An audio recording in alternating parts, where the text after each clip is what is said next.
On BCB, we are live in Swansea on Wednesday the 7th of June 2017. I'm Henry W. Cook and next to me is Gaynor Morgan.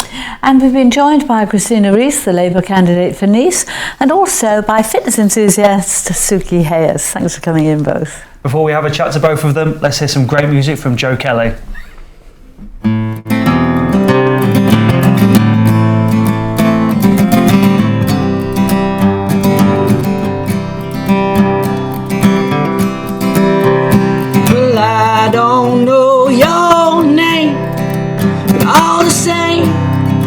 Let's just be friends.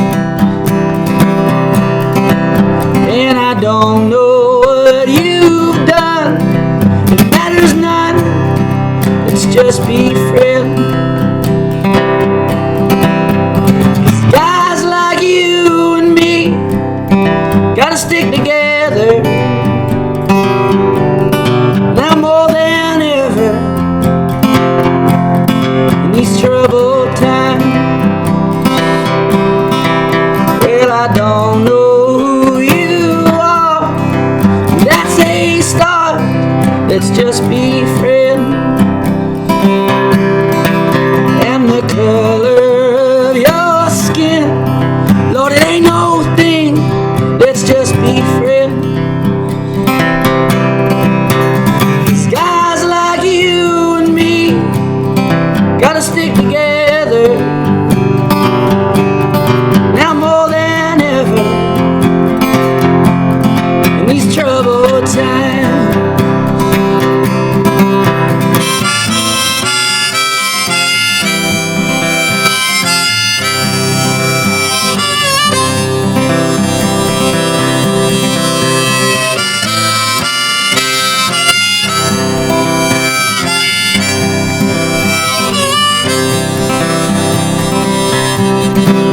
Well, I don't care what I'm told, my face so bold. Let's just be friends. And I don't care who you love, who am I to judge? Let's just be friends. 'Cause guys like you and me gotta stick together now more than ever in these troubled times. Guys like you and me gotta stick together now more than ever. You friend of mine. Well, I don't know your name, it's a crying shame. Let's just be friends.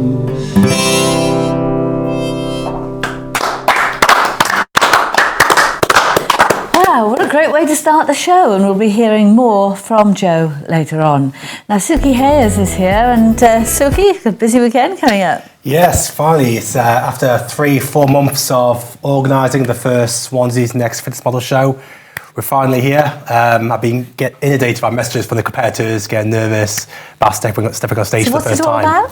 So Swansea's Next Fitness Model is a new competition that is aimed towards very much the first-time competitors who just want to build the beach body look. So we're not looking for anything bodybuilder, vascular, over-muscular. This is the sustainable look that people can achieve by going through a 12-week diet plan. So this is men and women. That's right. Yes, Obviously, the beach body's different. Well, I mean, to be fair, I mean, we've got the masters category, so for bikini and the men's fitness, which are 35 and over. We've got competitors as old as 50.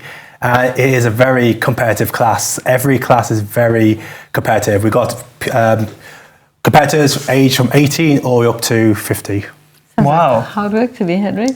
Well, it's great. It's very popular, isn't it? And I think the beach body is probably more desirable than the bodybuilding for people now, isn't it? Exactly. But in the end, it's all about fitting within their lifestyle. I mean, a lot of people competitors, they've all come from different backgrounds, having their own business, families, students.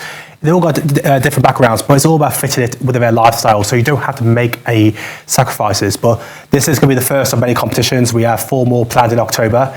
And I just counted up the total prizes for the competition. It's exceeded over £7,000 worth of prizes up for grabs for the competitors on Saturday. Chris, you've always been sporty and into your fitness. Do you manage to keep fit on the campaign trail? Yeah, I train every morning for 2 hours. I've Do you? done that since I was 10.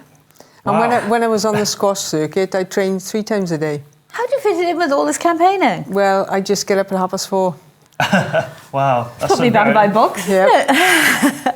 And I guess that comes back to you, Suki, with it's all about fitting it around everyone's busy life, isn't it, I guess? Exactly. I mean, whether you work a 9-to-5 job, whether you work from home or you're at university, there is always time to fit in the type of training that's best suited for your physique. And that's the whole point with the competition, that it can be any type of training, whether it's we've got one person who specialises in judo, that's his training. We've got a CrossFitter, some people that prefer cardio, some people that prefer classes. It fits for anybody. So you don't sort of have to go to the gym? Now, of course, I mean, obviously the gym is there should you be looking to lift weights, or there's certain things that you can't do at your house or just by going outside. The majority of people, majority of the competitors never competed before, and it's a learning experience for them. So the majority of them are in the gym training, but not as much as a lot of people think. You got running, don't you? Yeah, but I mix it all up because it's important to mix up your training. Exactly. Do something different every day. And when I'm at home, I've got a static bike. Well, I've got a bike, but it's on rollers. So, you can use it as a static bike. Then I've got a maxi climber, which is like climbing a mountain. That's really tough. And I've got free weights because I think it's important, to maintain your muscular sort of diaphragm and everything. And then I go running around the garden or up the woods. And then when I'm in London, I stay in hotels. And they've always got a really good gym there. So, yeah, I love it. It's just part of you, isn't it? Yeah, exactly. And that's what a lot of the competitors can see as well, that they've challenged their physiques. A lot of them have got in the best shape they've ever been in.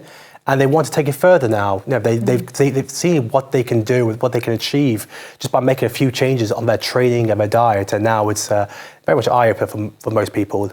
Isn't the trend more now for sort of gentler exercise, stretching and yoga and Pilates and things? I think there'll always be a trend for however way you look at things. I think the one thing I've experienced, always been based when I first moved to Swansea, working for Ospreys, is that there was a very strong culture for bodybuilding, but there wasn't the market for the average person to get in shape and actually compete in a competition where you don't need to develop more muscle or do anything that you don't want to do. What's the feedback like? Are competitors telling you the fact they've got something to aim for? Have they pushed themselves more than usual? Yeah, absolutely. I did a little survey only about a week ago with the competitors asking what was the main reason why they chose to do the show, because there's so many shows all over the place. The 2 main reasons was one, it's a local competition. It's about supporting the community and actually compete against their friends. Majority of people actually do know each other. And secondly, it was a challenge. It was a challenge where the competition is at a good time, early June, and it's coming towards summer. People are about to go on holiday, so to get in shape for the competition means they can go on holiday in shape. So that was the main reason, is the challenge, and to see what they can achieve with their physique in the 4 months leading up to the competition. And it's about challenging yourself. So when I was a squash player, it was because I wanted to become a better squash player, tactically, physically and stamina-wise. And now I challenge myself because I want to maintain fit, because I think if you've got a healthy body, then you've got a healthy mind as well. It all links together. But it's interesting how your body shape changes, Suki, because Ryan Jones, who used to be the captain of the Wales rugby team, and I'm not sure, he wasn't captain of the Lions, but he used to have a very physical stature, because that was needed for playing rugby. But now he's turned to triathlons, and his body shape has changed because his training has changed. Yeah. Very interesting. So in the final minutes, Suki, for anyone who wants to come and be a spectator this weekend, where is it? When is it? Yeah, of course, to come down to the Panorama Theatre in Gosaiden. So tickets have been flying so far, but tickets will be available at the door. It's only £15 ticket, and with the tickets, you do get your free half chicken Nando's as well. And Wow. I know, yeah. So that's a little bonus. Plus, you got free entry to the after party at Peppermint. So there are little extras there as well. So yeah, do come down, do support the show. I'm sure when you come down, you'll recognise a lot of people on stage. Awesome. Sounds like a lot of fun, and it's nice. Yeah, I wish you good luck. I appreciate it. Thank you. It all starts at 1 o'clock, by the way. 1 o'clock. Thanks both. Thank you both. Because Christina is here with us today, of course, we've got to show the other candidates for Neath on your screen now. And next, we're going to be looking at today's papers, and Christine will be staying with us. Also, Robert Llewellyn-Jones will be joining us. So, lots to talk about. I'm going to be having a little look at what happened on this day as well. See you in a minute.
Welcome back to Today on Bay TV. I'm Gaynor Morgan. With me is Henry Darby Cook. Christina Rees, the Labour candidate for Nice, is still with us, and Robert Llewellyn-Jones. Before we have a look at today's papers, today is a very famous Welshman's birthday. Is it? It is. It's Tom Jones's birthday. Obviously, all fans Sir of Tom, him. surely? Sir Yes. Tom, yes. Of course, Robert. Right, Sir yes. Tom Jones, born in 1940 in Pontypridd, sold over 100 million records. He's had over 36 top 40 hits in the United Kingdom and 19 in the United States, and today he's 77 years old. Obviously, one of his, very famously having a good relationship with Elvis Presley, and Elvis inspired Tom a lot as they met in the early stages of Tom's career, and I think we've got a great clip. He was at the Hilton in Las Vegas, and I was at Caesar's Palace. So he used to stay on, because we used to do a month at a time each, and we'd overlap, So if he had finished his month, he would stay to watch me. Right. And so he would come to the show most nights. And this one time, he had this song that somebody had tried to pitch to him. So he came over and he was like in the wings. And when I came off the stage, he said, "Tom, I got the song, man." And I said, "Well, yeah, I got to jump in the shower. But just, Right, just off stage. You got Yeah, exactly. So he said, "I got this song." I said, yeah. So I got in the shower and I was washing my hair and I hear, oh, and I'm thinking, my God, I'm hearing Elvis Presley in the shower now. Yeah. I'm going nuts here. So when I got the soap out of my eyes, he was over the shower door, like the shower head was in the chair. He's just peeking over. Right there. Well, yeah, a loofah in his hand. Yeah, exactly. So there he was, right, Yeah. this. And I thought, my God, I said, Elvis, I'll be right there. So Give me a second here, Yeah, just Elvis. like, and he said, yeah. But he was singing all the time, Yeah. We're all in awe of Sir Tom Jones, and there he is, so in awe of Elvis Presley. Presley. Yeah. Amazing. A wonderful guy. I went to see him in Hay just after he'd lost his wife, and it was speaking, not singing, and he was talking about his life, his career, and loss, and he was very, very emotional at the time. Yeah, he's a great guy, isn't he? Great ambassador for Wales, I think. Never forgets his Welsh roots. Something we missed yesterday because we ran out of time. Obviously, yesterday was D-Day, and Rob, it's so important that we remember that and remember, what the troops did on that day for this country and what obviously not on that day, What they did for Europe. Yeah. Yeah. Bit ironic now, And in the isn't light it? of the negotiations now, perhaps certain of our allies in Europe should remember that. Definitely. I think it was 10,000 troops lost on the first day. And then, of course, they were quite a long period of time fighting through France, weren't they? And if you go to that part of France, Normandy, they never forget. And, of course, a lot of them practised here, didn't they, on Gower, Kenfig, and certainly when I was young, the concrete slabs were there from the training areas. Yes, of course. We had a military presence here in Wales. The Americans we hear. They called the Rhondda Valley the longest street in the world. I remember that was one famous quote. Yeah, so we owe them, don't we, Christine? We do. Yeah. Definitely something that will never be forgotten. Yeah. So moving on to today's papers, we're going to start with the Times, and they're obviously still dominated by the London attacks from the weekend that's just passed. MI5 was warned of attacker. He wanted to be a terrorist. This is the Italian police force telling the story of that they knew of his, want and need to be a terrorist, and they had informed the UK. I don't like seeing their face or his face on the front page of the paper. No. I think it plays into their hands. What do you think, Christina? I think it's just so sad that, innocent people have died because of this, and I don't know what the world's coming to. Suki Hayer said today that May's proposals to scrap the Human Rights Act, he was Director of Public Prosecutions for many years and prosecuted terrorists, and the Human Rights Act never got in the way of that, so he's come up and said that today. I don't know what is the answer there. No, something I want to talk about, Robert, is, again, the UK intelligence is being scrutinised because obviously they've come out and said we knew about these suspects. But I would be more worried if they said we had no idea they existed. Is it an issue that they know and they haven't acted? Because you can't, arrest someone for not breaking the law, can you? You can monitor them, surely, and know where they are. Well, I think if the intelligence service, if you deliberately mislead people, at least they said, well, we knew all right, so the guy slipped through and the consequences were tragic. Yeah, I think the difference here is that they've got 3,000 that they're monitoring out of 300,000 or 30,000, I forget the exact figures, but they can't monitor them all, so they look for evidence, and if they've got concrete evidence, then they do monitor them.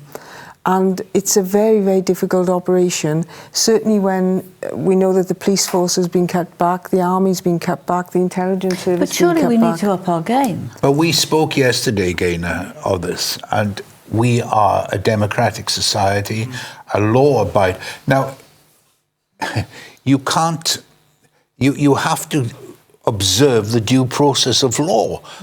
These people are not interested in the due process of law, but we have to be. And the government and whoever is in government has to abide by that. Have we not now passed a tipping point, surely? I mean, if you come into government, have we not passed a tipping point? Can we not do more to, God forbid, imagine how the parents are least bereaved. When we have a Labour government in Westminster on Friday, the first thing we would do would be to restore the police force. We put 10,000 police straight in there, straight on the streets again. But in a sense, that's after the fact, isn't it? If the intelligence was out there, but for one reason or another not being used effectively, and I'm not trying to cast blame, but it clearly wasn't being used effectively, isn't that part of the problem, or a bigger part of the problem? Well, from what I've read, and of course I don't have an inside line to this, as Robert said, you have to have evidence before you prosecute. Of course. And collecting that evidence is a very complicated process. Can we not track these people? Well, a certain amount of I think people are being tracked now. Yeah. But it's very difficult to track 30,000 people. We don't know to what extent you and I, Henry there, are monitored. You as an MP are monitored. We don't know. I mean, every time we pick up a mobile phone, that mobile phone can be listened into. Oh, I've had experience with that. Yes, of course you have. Demonstrations years ago. We're all under surveillance, if you like. We live. Yes, but it's the effectiveness or the non-effectiveness. I mean, if you consider regulation now, you were regulated by Ofcom, I believe. So you're very strict about what you do. Because I'm on here, you put the list of the other candidates up there. The press are regulated to a certain degree, but if you look what they put in the press, the scaremongering, the very aggressive nature of the way they report these things, the graphic details of the people that were injured, I mean, that needs to be controlled as well, Gaynor, surely. Well, I wonder about, as I say, putting the... Well, they've certainly had a go at your leader, haven't they, over the last few days? And I think there was one headline where he's described as part of a troika of, shall we say, subversive elements within your party. I can't quite find the... We've got it on the screen. It's the Daily Mail. Yes, it's very unfortunate because the press... Apologists for terror, it's in the Daily Mail. Yeah. I mean, that's the Daily Mail. I mean, Quentin Letts actually put a piece about me in the Daily Mail where they said I've got a voice like, what is it, South Wales rain, and a larynx that would bring out the plague. Something like that. And I said, oh, thank you for the compliment. But yes, that's the Mail. But they're looking to divide us as a party, probably because we're quite successful. When we started this campaign, we were in the low 20s polls-wise. We've gone to the high 30s. 40 we've had as well. So we have grown into this election. We've given it our heart and soul, and we're having some success. So the press are going for us even more. Or is that because perhaps Mrs. May has made one or two rather injudicious statements and she shows a naughty side, hasn't she, running through farmers' fields? I try not to attack the opposition. I try to dwell on the positive aspects of our campaign. But I must agree with you there. She has made a couple of boo-boos. Well, with that in mind, just before we go into the break, because Christina is with us today, here are the other candidates for Nice on your screen now. Next, we're going to be staying with Christina Rees, and Robert's going to be staying with us, and we're going to be talking about everything that's going on tomorrow. I think it's an important day, isn't it? Is there? There might be, yeah. Whose birthday is it tomorrow? Make sure See you you in a minute. report him. Thank you.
Welcome back to Today on Bay TV. I'm Henry Darby Cook. This is Gaynor Morgan. We're still with Christina Rees, the Labour candidate for Neath, and of course Robert Llewellyn-Jones is with us.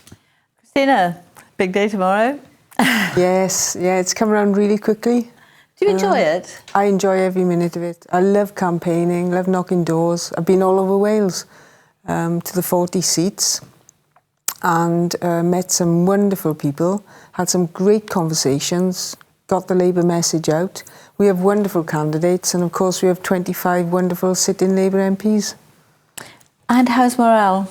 Morale is very good. We're very buoyed up by the polls, which have narrowed. When we started, we were down in the low 20s, and now we're in the high 30s. We got to 40 a couple of times. So we've done amazingly well in the time that's been really limited. How do you perceive it, Robert? How do you perceive the Labour I campaign? think they've come, Corbyn has come in for some severe criticism, and I come back to this article in the Daily Mail where they've done their damnedest to try and make him look like Lenin. I don't know what significance that has for voters today, but they've done a job on trying to recreate the Lenin image, as it were. Sometimes the press isn't fair. I mean, I wonder now, with hindsight, whether really the media was fair with Diane Abbott. She seems to be unwell. Is that an issue that troubles you, or do you just get on with it? It troubles me because it is unfair. And you know me, Gaynor, all my life I've been sort of striving for fairness, for equality. So it does worry me. And my understanding is that Diane is ill. And I wish her a speedy recovery. I really do. And it's unfair that she's been targeted. I mean, some of these interviews, it feels this election that interviewers have been looking to trip people over. Yeah. I think that as an interviewer yourself, you know that to be investigative in your questions, to hold me to account, is what you should be doing. And I take that fully on board, and I will do my best to answer those questions. But when an interviewer is aggressive towards me and personal towards me, I think that's absolutely wrong, because you wouldn't be doing your job if you're being personal with me or being aggressive, and you never have been. No, and it's very easy to get tripped up by figures and the like. But to get back to Jeremy Corbyn, politics to one side, he has made an extraordinary, I don't know, makeover or change. This morning on Breakfast TV, you know, he really sort of, well, he was really on a roll. Statesman-like. And at rallies, he has the ability to motivate people. We've got more activists than ever now. And you wouldn't have believed this at the beginning of the campaign. I say this completely impartially, just as an objective viewpoint. At the beginning of the campaign, I mean, he looks a bit smarter, you know. Oh, yes, and he conducts himself with confidence. Exactly, he was very confident this morning. What's the feeling in the party? Because it's, you know, it's very well known that a lot of the Labour Party have been, you know, not behind Jeremy as a leader. Have things changed with this election and the run-up to it? When the election was called, we became united, because we don't want another 5 years of Tory rule. We've seen what they've done to our people. Austerity. Look at the measures they've taken against disabled people. It's absolutely ruthless and chronic and shouldn't be allowed to happen. We came together, united as a party, and we're fighting for each other. We're working together. If you lose this election, where does Jeremy Corbyn go from there? You're asking me a question I don't know the answer to, because I'm not contemplating losing this election. I have to be positive. That's what drives me. Is that practical, though? To say I'm not thinking about... We appreciate that, but, I mean, can you see Jeremy Corbyn, if he loses this election, and as Henry has pointed out to us, there was a groundswell against his leadership earlier... There was a challenge last summer. Yes. Owen Smith challenged him, and that's democracy. But Jeremy Corbyn was re-elected as leader with more of a majority, and he is our leader. So if the worst, from your perspective, comes to the worst, and you lose this election, you expect Jeremy Corbyn to continue as leader? Well, I don't expect anything, but I don't expect there to be a challenge, because he's been challenged once, and we spent a long summer when we should have been attacking the Tories. Okay, so what is the best case scenario for you? I don't know whether you're expecting him to be Prime Minister, but I think most people in the country wouldn't really expect Labour to win. So what is the best case scenario? But the scenario, as I see it, is that in Wales we have 25 Labour MPs. To hold those 25 Labour MPs is a very good result, considering where we've come from. You know, at one stage, looking at the polls at one stage, Gaynor, at the beginning, we didn't know whether we'd be the largest party in Wales. And we've got incumbency we have to look after those 25. But there's a very big but there. This election was called on Brexit. Security really has possibly taken over. That's to the forefront of people's minds at the moment.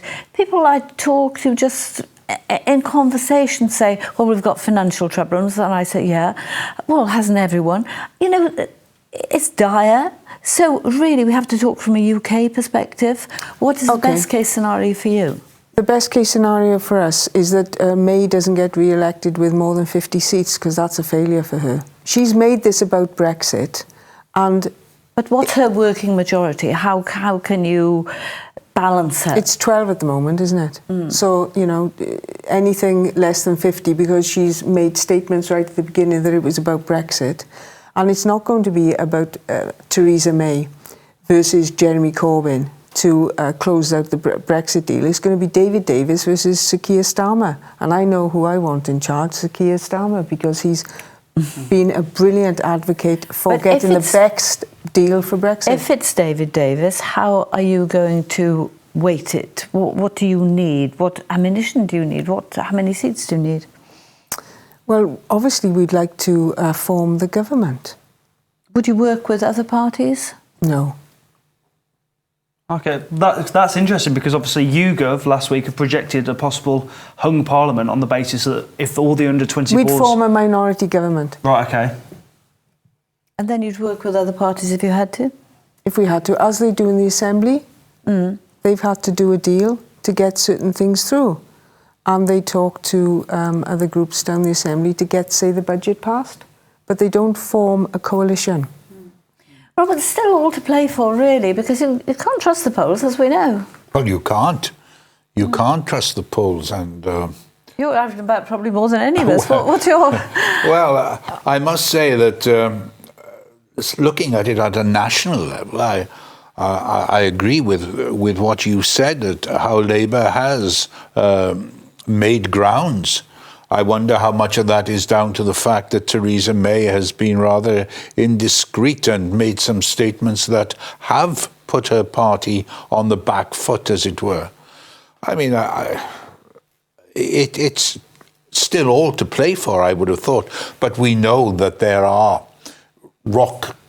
cast iron constituencies. Neath is one, Aberavon is another. And in Wales you have places like Merthyr Tydfil. Well, the last Conservative in Merthyr Tydfil was Norman Bruce, who became Lord Aberdare in 1902. I mean, we were talking yesterday, the Gower chair is very interesting. Yeah. 100 years of Labour, wasn't it? Yeah. The smallest well, if Byron can hold that, that will be quite... But there are other interesting areas. Brecon and Radnor, Ceredigion, there's a pretty savage fight going on there, isn't there? Particularly between Plaid Cymru and the Lib Dems. Yeah. So there still is all to play for, possibly. When I've been travelling round, obviously I've been looking at all the boards. Not that boards vote, but you can tell the amount of activism by the number of boards. And in Brecon and Radnorshire, there are a lot of Lib Dem boards out. Just in the final moments, I think people waver, and I think the main issue is people would like to believe what Labour say, but is there the money to do it? Do the sums add up? Yes. Very Now, quickly. I'm glad you brought that up. Our manifesto is fully costed. We are going to tax the higher earners and the businesses, corporation tax. Look out then, Robert. Look out, Robert. So that we can actually pay for our manifesto. Ours is fully costed. The Tory manifesto is not costed. So the money is there. It's not Mickey Mouse money, it's there. It's all about redistribution of wealth. There we are. Gaynor? I don't know, been held you to account. Well, thank you both. And of course, because Christina is with us today, here are the other candidates for Nice on the screen now, so we can savour them at leisure. So important to go out and vote tomorrow. Have your say. Vote for what you need. I think that's the key, isn't it? And particularly the younger people, really, as well. After the break, we're going to be having some more great music from Joe Kelly. Stay with us. To that.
Welcome back to Today on Bay TV. I'm Gaynor Morgan, this is Henry Darby Cook, and we're here with Joe Kelly.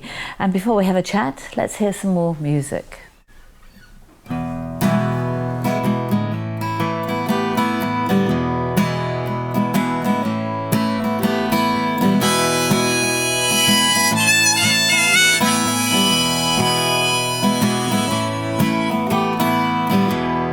How does it feel at the end of the day?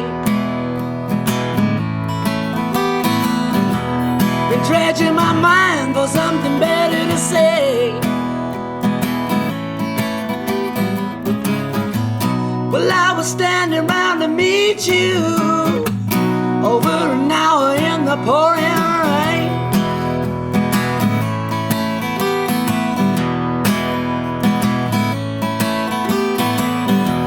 And how does it feel at the end of the night?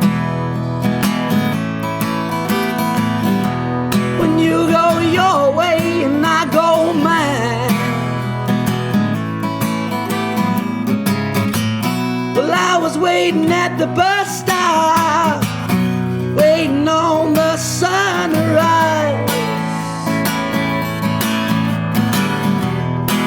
Wanna be a wrecking ball, roll right over when you call.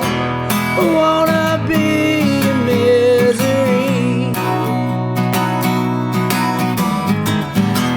wanna be a lightning ball, tell the whole world it's my fault. Wanna be a submarine, we can sink into the sea.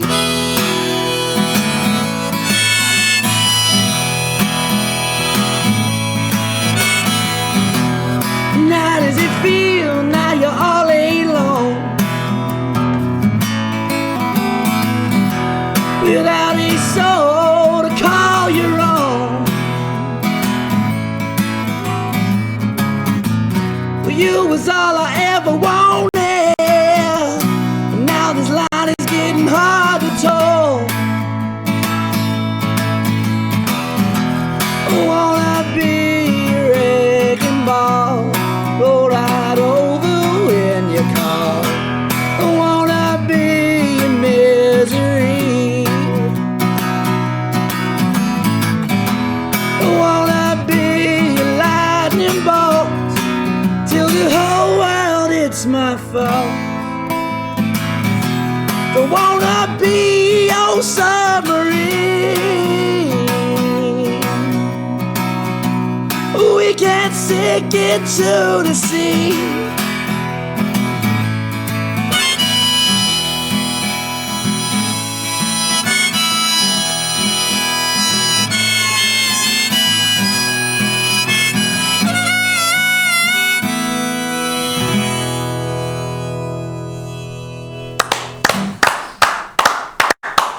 Wow. Coming over to join us, Joe, chat about where you get all your wonderful music from. That's lovely. It was amazing. What a way to have a Wednesday. I could sit here all afternoon.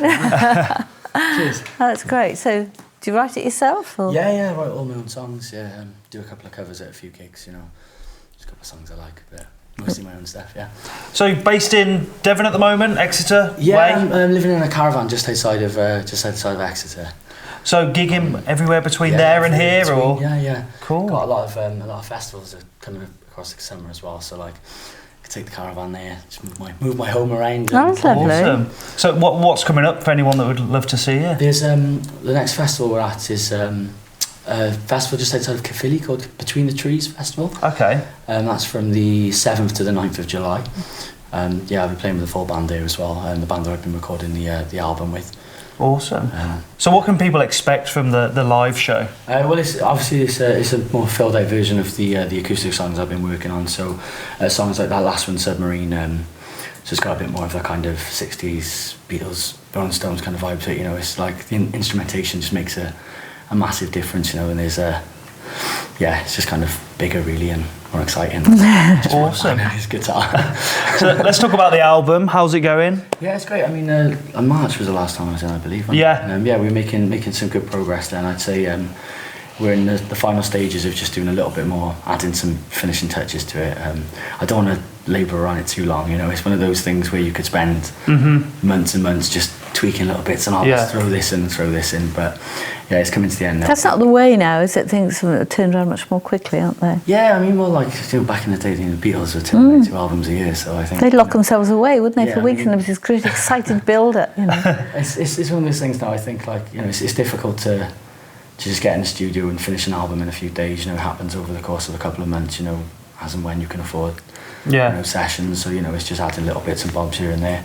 But yeah, you know, it's exciting. It's just kind of like knowing when to stop. Yeah. Knowing when to say, right, I'm not gonna add anything else to this. I'm not gonna get the clock and spree late again. Have you given yourself a deadline for it, or is it kind of as and when you feel it's right? Yeah, kind of. Yeah, we're working around a few different people, a couple of, like, the keys player and got the backing vocalist and stuff. So, you know, we're kind of, deadlines are difficult when you're working with so many people, you know. But we've just got an idea of what we want to release this year and how we want to proceed once we've got the record ready. So, of course, it's just getting it all right, really, you know.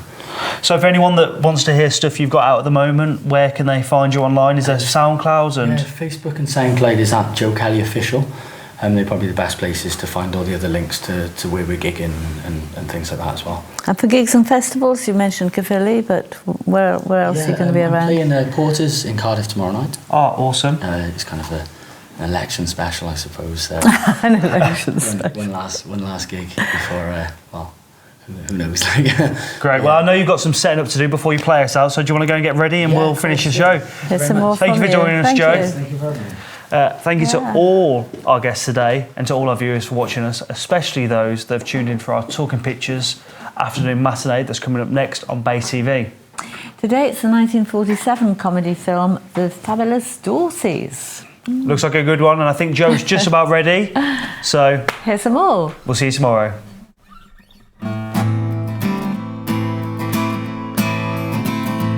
Well, there's a clown in the woods killing kids, special on the TV, got me in bits. The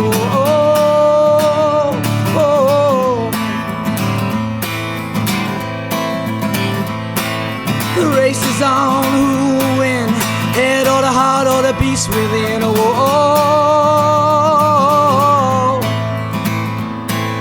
Something's gonna break, and it won't be me this time. Forces on the breeze say I'm doing fine. A rich man cut the cake and sent a poor boy out to dry. The old Babylon. We drop the hatch, pull down the shade, gonna throw a match to the plans you made.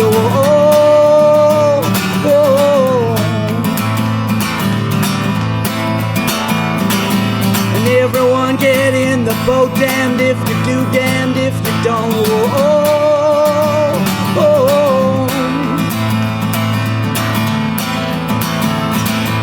Something's gonna break, and it won't be me this time.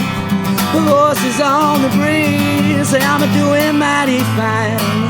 The rich man cut the cake and hang the poor boy out to dry. The old Babylon. Something's gonna break, it won't be me this time. Voices on the breeze say I'm doing fine. The rich man cut the cake and send the poor boy out to die. For the old